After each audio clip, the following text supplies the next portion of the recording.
Mas Anies nggak usah takut. Disebut aja angkanya berapa gitu loh. Kayak saya gitu loh. Jangan di bawah 5, sebut aja berapa. 11 Mas, dari 100.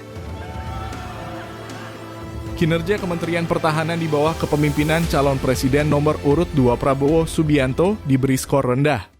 Skor ini diberikan Capres nomor urut 1 Anies Baswedan kepada Prabowo saat debat ketiga pemilihan presiden 2024 di Istora Senayan, Jakarta, Minggu 7 Januari 2024. Menurut Anies, kinerja Kemenhan tak optimal karena banyak kebijakan yang dianggapnya belum memihak pada prajurit TNI, misalnya pemberian tunjangan dan pembelian alutsista bekas. Karena itu menurut saya skornya justru di bawah 5 Mas Ganjar, kalau 5 itu ketinggian, ucap Anies.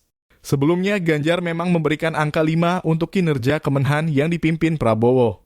Sudah saya siapkan data satu persatu. Namun, demikian Mas Anies tentu saja ada yang ingin saya sampaikan. Dari apa yang tadi sudah saya utarakan, ketika kita ingin membangun sistem pertahanan kita, maka dalam perencanaan kita tidak boleh gonta-ganti. Kita mesti ajak. Mesti konsisten. Tutur Ganjar. Lantas Ganjar meminta Anies untuk memberikan ketegasan berapa nilai untuk kinerja Kemenhan. Mas Anies nggak usah takut, disebut saja angkanya berapa gitu loh, kayak saya gitu loh. Jangan di bawah 5, sebut saja berapa, tanya Ganjar.